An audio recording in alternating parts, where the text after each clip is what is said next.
Hey, Dr. C here with you. So, who should stop taking thyroid medication? This is a big topic. This is the most widely prescribed medication in the world as far as long-term use. And data is real strong now that most people shouldn't be on it. They're better off without it. So, let's talk through this in some more detail and figure out who it is that should stop and what that process might look like, and just some more guidance along the way.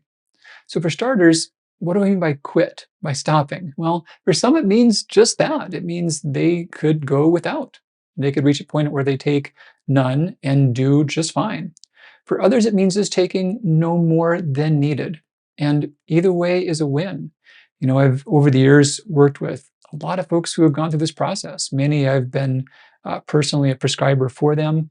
Many others have been working with another doctor, but I've been a guide along the way, like a third party involved, and no one's regretted it. I've definitely seen some to where they get to a point and say, I don't want to go further. They want to stop and remain there. It's totally fine. But no one said, boy, I wish I never even tried that. Because really, honestly, for most people, besides some who are not even candidates, you don't know how you would do unless you really try. So let's talk through this in some more detail. Now, well, why would someone want to? Well, in most cases, uh, I don't have to even answer this. People already want to. Over the years, I've heard this so much. And for quite some time, I didn't think it was very possible. And it frustrated me because people obviously wanted to not need to take medication. I didn't feel like I really had good answers for them. But yeah, people want freedom. They don't want to feel like they're stuck on a medication, like they could do without it. What if you couldn't get it or something? People don't like that. They want to have options and freedoms. That makes total sense. Next big reason is symptoms. Now, this is one that people often notice more so after the fact, but the things that you take never perfectly replace the things that you make. Making isn't taking. And if your body is lacking in something, if you have no other options, you're better off to get that in a pill from outside your body for sure. But if you can get your body to make it again, that's what works best. That's what gives you the best health outcomes and the best symptom control. So often, people on thyroid meds, they're struggling to get the right dose, the right medication, this one or that one. And the problem is just that they're not good candidates to begin with. And it isn't because they're on the wrong amount of the wrong pill. They just shouldn't be on pills. So yeah, in many cases, just feeling better. Next big thing is risks. The data is pretty public now. There are risks associated with thyroid medications. It's about twice the mortality risk and about a 50% increased risk for most types of cancer, including breast cancer. And people have heard that. People know that. They want to avoid those risks when possible. And it's odd because you might think, but how could I have a risk if what I'm taking is like what my body makes and it's the same level of that thing that my body would do by itself? That's a great question. We know that there's some facets of this that we can measure and read and understand, but a lot of stuff goes on behind the scenes. And when we block or replace part of what the body is doing, a lot of things change that we can't know. So we see from big studies that people who are medicated, and you compare them to people who are similar in every other way, like their risk factors, their thyroid levels, all that, but they're not medicated, that's where we see these risks emerge. And they're not nothing. So that's another valid reason. People want to have fewer symptoms, they want to have more freedom, and they want to have less risk. So now, who are we talking about? Who should not do this? Who's one that just shouldn't even consider this? Well, a short-term thing, if you're pregnant. If you're pregnant on thyroid meds, now is not the time to make a big change. You probably get that. Another big thing is someone who's had thyroid cancer. In some cases, you've really got to keep your TSH low normal. You can't let it flare for even a while, and that's valid. Some people don't have a thyroid. It was taken out, it was treated with radioablation. In those cases, they shouldn't think about coming off. In pregnancy, you shouldn't change it at all. But some of the cases to where someone lacks the thyroid, they still might need less. They still could do better with less. So if you're someone who doesn't need it, how could you know if you're getting too much? Well, first thing is your blood tests say so. If you're getting too much, the first thing to change is your TSH goes below normal. If your dose gets higher and higher and higher, like further away from what you need, the TSH eventually flatlines. And if it keeps going, finally the T4 and T3 levels start to elevate. They don't happen at first. The first thing is the TSH dips below range. That's the first sign of getting too much. Another way you could know you're getting too much is that your dose just doesn't make sense per your body weight. There's a chart that I'm going to put in the blog that gives some different body weights. The ballpark idea is that if you're around 140 pounds and you were to have your thyroid removed, you would probably need about 100 micrograms of T4 or about a 1 grain, aka 60 milligram dose of natural thyroid. Now, that's a crude approximation. I want to own that. Your gender, your health status, a lot of things could change that a bit. Not a huge amount, but a bit. If you're someone that your levels don't see you're getting too much, but your dose is way higher than one would expect per your body weight, something's wrong. There's a problem there somewhere along the way. It could be that maybe something else that you're taking is making your thyroid not absorb well. Some other supplements or coffee in the hours afterward. Maybe you're not taking it regularly.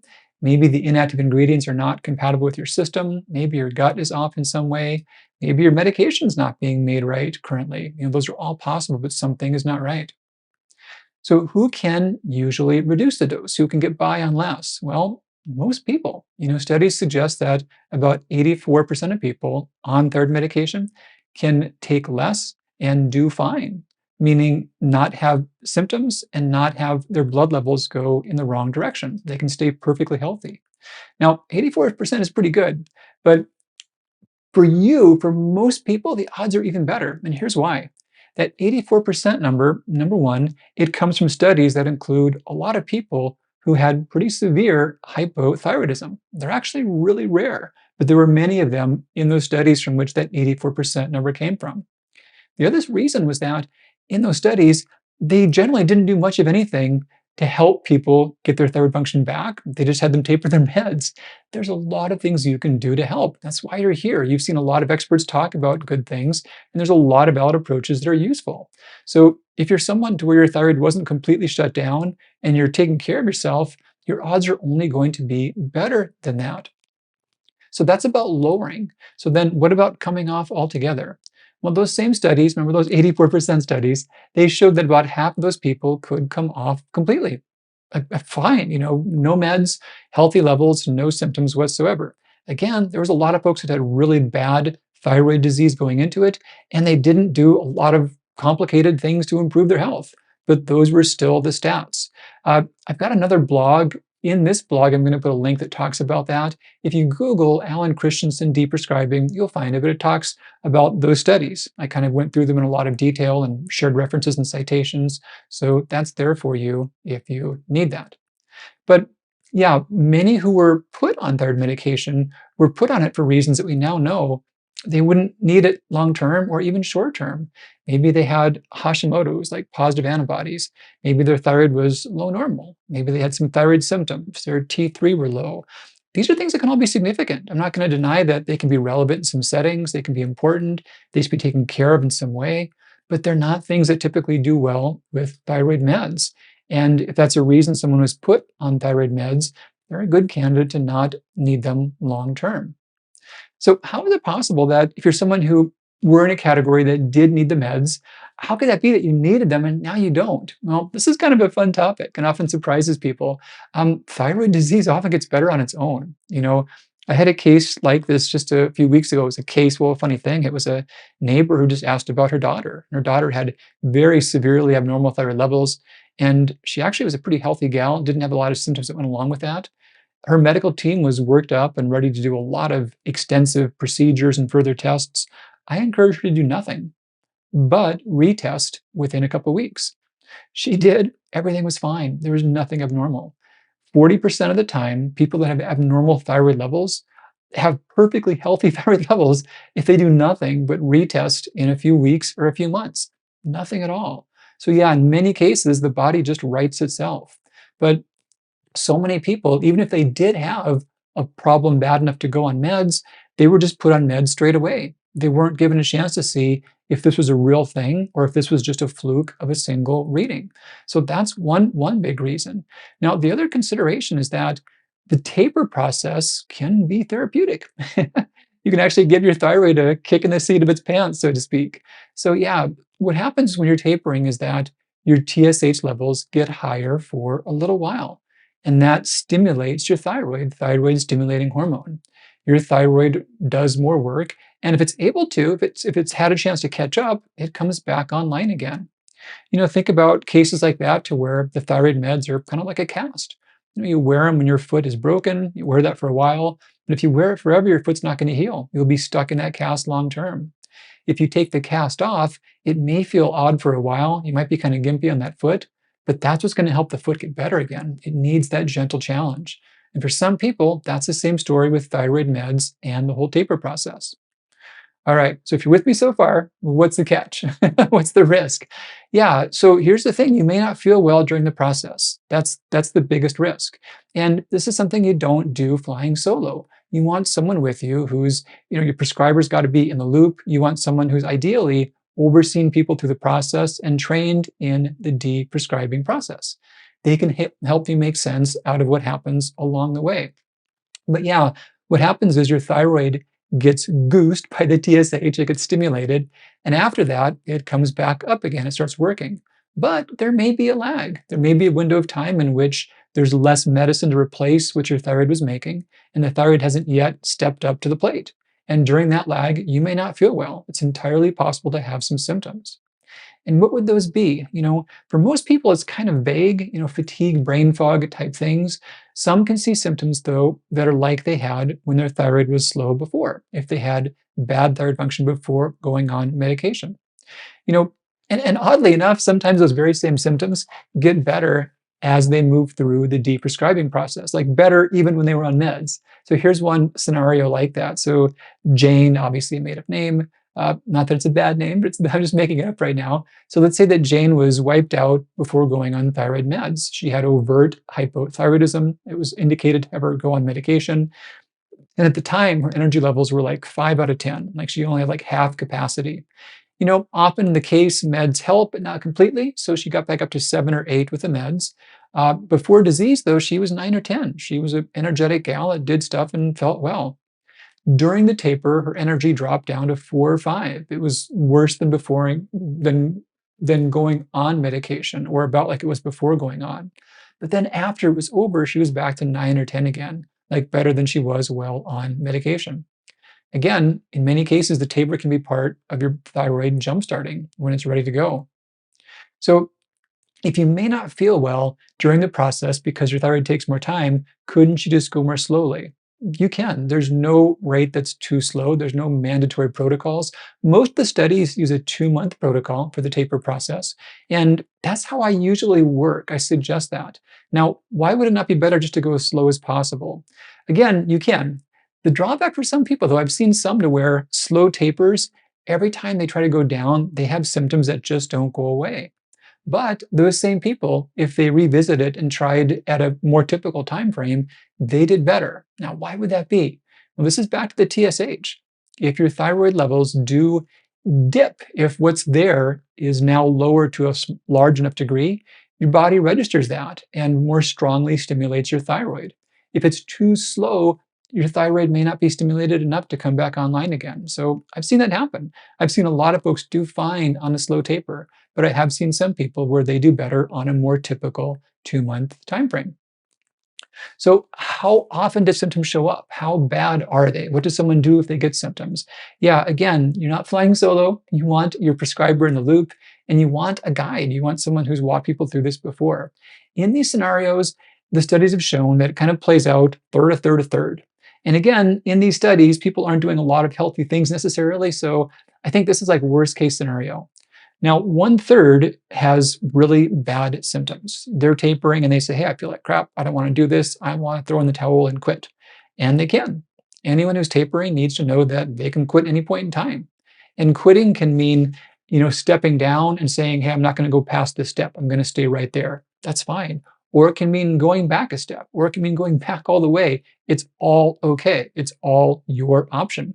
And people need to know that if they do feel off in some way, you can't always connect with your doctor immediately when you need to. So you've got control over adjusting that. And about 1/3 of the time, people experience just that. They stop at some point or they back up. That's okay. Another 1/3 of people have some symptoms that show up and they ride through them. They say, yeah, I feel this, kind of expected it. It's not too bad. I think it's going to go away. I'm just going to see what happens. And it does. They ride through it and it passes. Another 1/3 pretty much no symptoms. They just go through it and they're fine and they don't really notice much of anything along the way. Now, how do you know if you're doing all right? How do you know if everything's okay and you're safe and all that? Again, you want to work with someone, but one pitfall here is to put more weight on blood tests and less weight on symptoms. This is weird coming from me. I'm the guy saying that symptoms matter, blood tests also matter. You can't ignore blood tests. This is one time to where you can't ignore them. Well, I shouldn't say that, but you need to know how to interpret them. You need to know what's normal. And what's normal for blood tests in the middle of a thyroid taper is not at all the same as what's normal for thyroid blood tests at any other point in time. It's just not. If a practitioner doesn't know what to expect, they're probably going to freak out. It's totally normal for the TSH to elevate substantially, and it might take 3-4 months or more after the taper before it gets back to a steady state. But I've seen this a lot. There's times to where I'm working with someone, they've got their prescriber as well. Maybe I'm not in the loop when I should be. The prescriber says, I'm not so sure about this. I'm going to check their blood. And they're at one of the last stages of their taper, and their TSH is like at 10. And the prescriber's like, oh, I knew it. This is a bad idea. You've got to stop. I'm like, no, no, no, no. This is normal. This is what happens. So it's totally cool to check your blood, but if you do it, you've got to check it completely. You've got to look at the T3, the T4, and you got to know what it means. You've got to understand what blood levels look like during the taper. A lot of doctors don't. Now, I'm not saying that your thyroid levels never matter or that for the rest of your life they can be screwed up and that's okay. I'm not saying that at all. But I am saying that in the moment of that taper, it's a whole different ballgame. And what's normal then and healthy then is different from what it is anywhere else. So far, what I've talked about have been stats and expectations, not taking into account things you can do to make it go better for you. And we don't have massive, large studies on those who do all these good things, so I'm inferring that the stats be better. But what are those good things? What are things you can do that can make a big difference? Here's the top few steps, and I'd say in order, especially these top couple. We'll talk about more in some detail here. First one is being aware of iodine, getting it regulated, getting it dialed in. There's no single more controllable factor that's relevant to your thyroid health than your iodine intake is. The other bigger factors are going to be genetics, age, and gender. Those aren't levers we can move up or down. Those are levers that are where they are. We can't control them, but we can move iodine up or down. And for nearly everyone in the modern world with thyroid disease, the bigger risk is getting too much. And this is especially true when we're talking about meds. The meds are full of iodine, and your diet, no matter how healthy it is, it's going to have some iodine. You can't have none. Along with what's in the meds, the extra amounts run a risk of raising inflammation and just stopping your thyroid. There's a thing called the Wolff-Chaikoff effect, and it's really easy to turn that on if you've got thyroid disease. So step one, I would even do this, I would across the board do this before even thinking about a taper. Look at the Thyroid Reset Diet, go through that process, get into a safe, healthy window, and it'll be so much easier for you. Second one, which is something that won't apply to everyone, but it'll apply to some, is weight loss. And this can almost sound unfair, but I can hear it now. But Dr. C, my thyroid made me gain weight. Totally. And again, it won't apply to everyone, and it won't be possible for everyone. It may be easier after for some people. This is an odd one too, but it's true. Unnecessary medication is a bigger problem for weight gain than being a little bit hypothyroid. No kidding. There have been big studies looking at exactly that. So yeah, the meds don't make it better for you. They can often make it worse.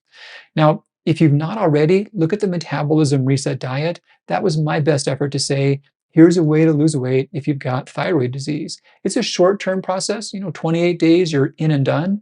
And afterward, your body can lose a lot of inflammatory toxic fat, and your thyroid has a better chance of coming back online again. In fact, I had to learn to tell everyone who does that, if you're on thyroid meds, you got to check your meds afterwards because you may blatantly need less. Your thyroid may just kickstart a lot again from that alone.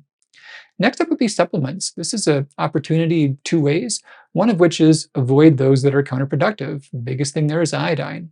Just keep it out of all supplements. And then there are those that can help a lot. When I wrote the Thyroid Reset Diet, I came across so many studies about nutraceutical compounds that weren't in foods per se or in relevant amounts, but had good studies showing they could help.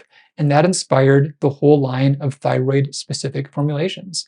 Basically, I made a dream team. I took all the best studies about things that really made a meaningful difference for humans from quality placebo-controlled studies, And I use those ingredients, the same forms, the same amounts, and made a line. So we've got those who are tapering, a couple simple things: thyroid daily, that's your basic micronutrients; hypothyroid support, just that, helps your thyroid, helps you respond better to the hormones; T2, T3 converter. There's actually a lot of things besides T2, T3. Your body's deiodinase enzymes controls the ratios of a dozen or more different thyroid hormones. There's a lot of them, and you want that to go well during the taper. And last up is antibody support. This is one that if you've got high antibodies, totally makes sense. If you don't have high antibodies, I still encourage it during the taper. It can lower inflammation in the thyroid in general, and about half of people that have Hashimoto's don't have measurable antibodies. So it's an easy way to help it all go smoother for you. So that's nutraceuticals and supplements. Next would be stress reduction. And this is something to where, control what you can. Listen to me sigh. Control what you can control in life, but have some habits in place to make your body more resilient. This is about your adrenals. This is about your adrenal thyroid connection. You probably know there is one. They're darn important. The two really support one another. If your adrenal health is not good, you may take some time and make it right again before embarking on your taper. It'll go better for you. This is what I wrote the Adrenal Reset Diet all about. There's some very straightforward things you can do with how you time your carbohydrates, how you get exposed to light in the day. You can help this and make a big difference with it. One more to mention is hormone replacement. Now, HRT, natural hormone replacement, totally reasonable. It can make menopause way better and completely improve quality of life for a lot of people. I acknowledge that. However, it's not something you want to do forever. And even natural forms, they slow your thyroid. They make your thyroid work harder. So if you're at a point to where you've been on hormones just for your health, or maybe for some reason besides menopause, it's time to rethink that. They're not meant to be used long term. Their safety profile is not catastrophic, but it's also not perfect. There are risks associated with them. And if you were to stop at some point anyway, doing so before your thyroid taper is going to go so much easier for you. That by itself will make your thyroid need like 1 or 2 dose decreases. So yeah, if that's at all on the cards, this is a great time to consider it. So those are the big ideas. Now, where do you go to from here? What do you do to make sense out of all of this? Well, your big next steps, these are important now. So first thing is that you want to pull a team together. Again, you're not flying solo. You want your prescriber in the loop. And ideally, you'd have someone that's walked people through this before. That's important. Where do you find someone like that? Take a look for a naturopathic doctor. Many of them have had training from me on prescribing. You can ask them about that. Bonus if you can find a naturopathic endocrinologist. There's not a ton of us around, but there's some, and we do exist. But yeah, get someone in your team, make a plan, think about a time frame. Now, don't wait for the perfect time because there won't be one, but sometimes we're way worse than others. Like if you've got your daughter's wedding next month, that's not the time for it. So yeah, choose the time that makes the most sense, but be real. Know that it won't be a perfect time. Put that on the books, inform your team, make a plan, get your iodine in place, add any appropriate nutraceuticals, make any other changes, and move forward with a plan. Keep the team in the loop. If anything, over communicate, and you may go a long ways towards feeling better, living longer, and having better health. All right, Dr. C with you. Take great care, and I'll see you soon.